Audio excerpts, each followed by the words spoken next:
क्यों महाभारत खत्म होने के 15 साल बाद एक रात को पुनर्जीवित हुए थे युद्ध में मारे गए वीर। आज हम आपको महाभारत से जुड़ी एक अद्भुत घटना के बारे में बता रहे हैं।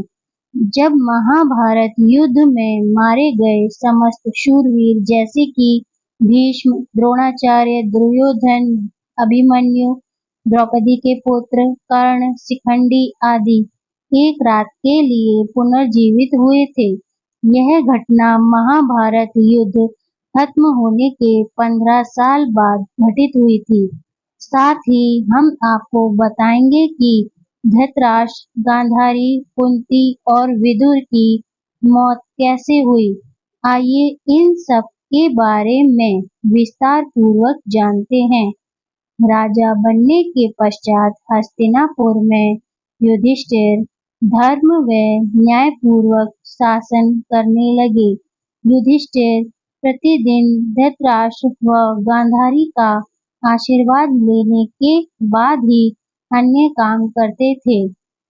इस प्रकार अर्जुन, नकुल, सहदेव, द्रौपदी आदि भी सदैव धृतराष्ट्र व गांधारी की सेवा में लगे रहते थे।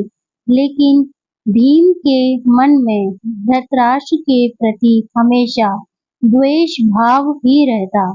भीम धृतराष्ट्र के सामने कभी ऐसी बातें भी कह देते जो कहने योग्य नहीं होती थी।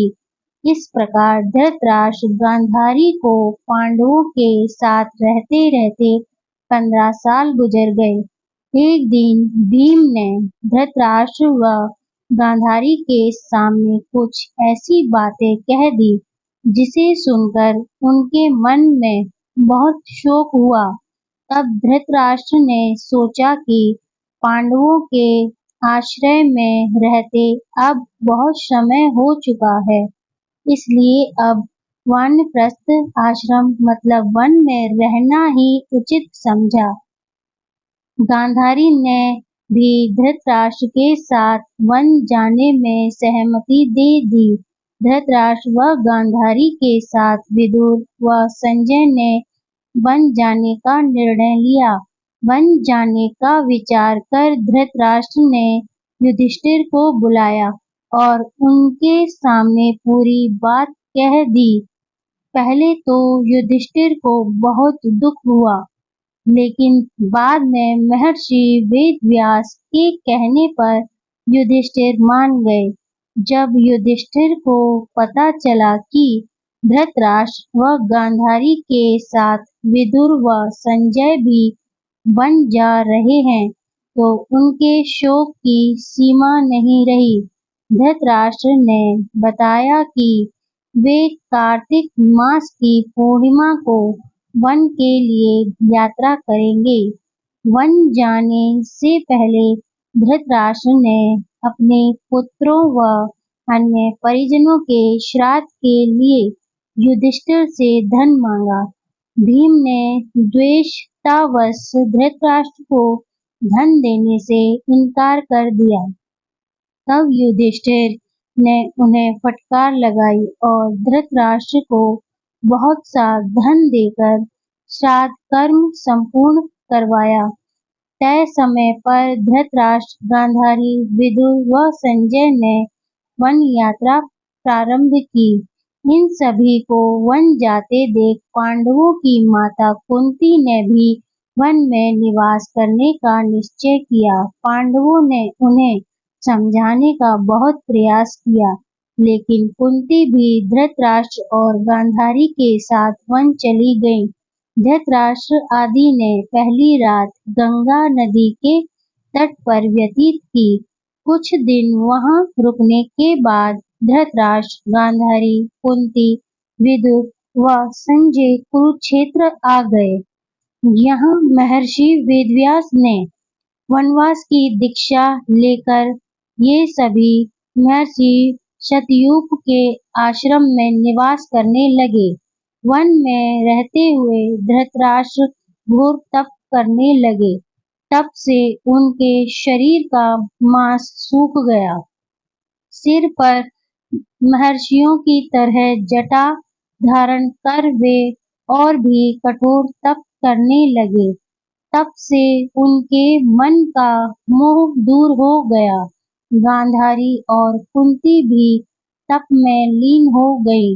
विदुर और संजय इनकी सेवा में लगे रहते और तपस्या किया करते थे।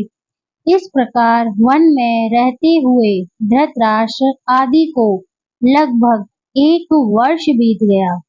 इधर हस्तिनापुर में एक दिन राजा युधिष्ठिर के मन में वन में रह रहे अपने परिजनों को देखने की इच्छा हुई।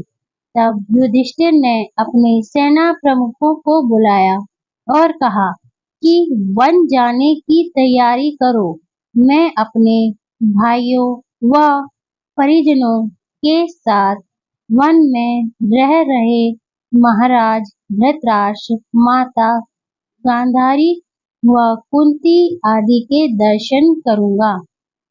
इस प्रकार पांडवों ने अपने पूरे परिवार के साथ वन जाने की यात्रा प्रारंभ की।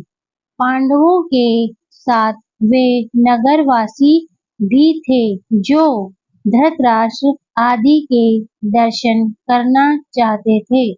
पांडव अपने सेना के साथ चलते चलते उस स्थान पर आ गए जहाँ धृतराष्ट्र, गांधारी और कुंती रहते थे। जब युधिष्ठिर ने उन्हें देखा तो वे बहुत प्रसन्न हुए और मुनियों के वेश में अपने परिजनों को देखकर उन्हें शोक भी हुआ। धृतराष्ट्र, गांधारी और कुंती भी अपने पुत्रों व परिजनों को देखकर बहुत प्रसन्न हुए। जब युधिष्ठिर ने वहां विदुर जी को नहीं देखा तो धृतराष्ट्र से उनके बारे में पूछा। धृतराष्ट्र ने बताया कि वे कठोर तप कर रहे हैं। तभी युधिष्ठिर को विदुर उसी ओर आते हुए दिखाई दिए, लेकिन आश्रम में इतने सारे लोगों को देखकर विदुर जी पुनः लौट गए। युधिष्ठिर उनसे मिलने के लिए पीछे पीछे दौड़े। तब वन में एक पेड़ के नीचे उन्हें विदुर जी खड़े हुए दिखाई दिए। उसी समय विदुर जी के शरीर से प्राण निकले और युधिष्ठिर में समा गए। जब युधिष्ठिर ने देखा कि विदुर जी के शरीर में प्राण नहीं है, तो उन्होंने उनका दाह संस्कार करने का निर्णय लिया। तभी आकाशवाणी हुई कि विदुर जी संन्यास धर्म का पालन करते थे, इसलिए उनका दाह संस्कार करना उचित नहीं है। यह बात युधिष्ठिर ने आकर महाराज धृतराष्ट्र को बताई। युधिष्ठिर के मुख से यह बात सुनकर सभी को आश्चर्य हुआ। युधिष्ठिर आदि ने वह रात वन में ही बिताई। अगले दिन धृतराष्ट्र के आश्रम में महर्षि वेदव्यास आए। जब उन्हें पता चला कि विदुर जी ने शरीर त्याग दिया, तब उन्होंने बताया कि विदुर धर्मराज यमराज के अवतार थे और युधिष्ठिर भी धर्मराज का ही अंश है, इसलिए विदुर जी के प्राण युधिष्ठिर के शरीर में समा गए। महर्षि वेदव्यास ने धृतराष्ट्र, गांधारी और कुंती से कहा कि आज मैं तुम्हें अपनी तपस्या का प्रभाव दिखाऊंगा। तुम्हारी जो इच्छा हो वह मांग लो। तब धृतराष्ट्र व गांधारी ने युद्ध में मृत अपने पुत्रों तथा कुंती ने कर्ण को देखने की इच्छा प्रकट की। द्रौपदी आदि ने कहा कि वह भी अपने परिजनों को देखना चाहते हैं। महर्षि वेदव्यास ने कहा कि ऐसा ही होगा। युद्ध में मारे गए जितने भी वीर हैं, उन्हें आज रात तुम सभी देख पाओगे। ऐसा कहकर महर्षि वेदव्यास ने सभी को गंगा तट पर चलने के लिए कहा। महर्षि वेदव्यास के कहने पर सभी गंगा तट पर एकत्रित हो गए और रात के होने का इंतजार करने लगे। रात होने पर महर्षि वेदव्यास ने गंगा नदी में प्रवेश किया और पांडव व कौरव पक्ष के सभी मृत योद्धाओं का आवाहन किया। थोड़ी ही देर में भीष्म, द्रोणाचार्य, कर्ण, दुर्योधन, दुशासन, अभिमन्यु, धृतराष्ट्र के सभी पुत्र, घटोत्कच, द्रौपदी के पांचों पुत्र, राजा द्रुपद, धृतद्युम्न, शकुनी, शिखंडी आदि वीर जल से बाहर निकल आए। उन सभी के मन में किसी भी प्रकार का अहंकार व क्रोध नहीं था। महर्षि वेदव्यास ने धृतराष्ट्र व गांधारी को दिव्य नेत्र प्रदान किए। अपने मृत परिजनों को देखने सभी के मन में हर्ष छा गया। सारी रात अपने मृत परिजनों के साथ बिताकर सभी के मन में संतोष हुआ। अपने मृत पुत्रों, भाइयों, पतियों व अन्य साथियों से मिलकर सभी का संताप दूर हो गया। तब महर्षि वेदव्यास ने वहां उपस्थित विधवा स्त्रियों से कहा कि जो भी अपने पति के साथ जाना चाहती है, वे सभी गंगा नदी में डुबकी लगाएं। महर्षि वेदव्यास के कहने पर अपने पति से प्रेम करने वाली स्त्रियां गंगा में डुबकी लगाने लगी और शरीर छोड़कर पति लोक में चली गई। इस प्रकार वह अद्भुत रात समाप्त हुई। इस प्रकार अपने मृत परिजनों से मिलकर धृतराष्ट्र, गांधारी, कुंती व पांडव बहुत प्रसन्न हुए। लगभग 1 महीना वन में रहने के बाद युधिष्ठिर आदि पुनः हस्तिनापुर लौट आए। इस घटना के करीब 2 वर्ष बाद एक दिन देवर्षि नारद युधिष्ठिर के पास आए। युधिष्ठिर ने उनका स्वागत किया।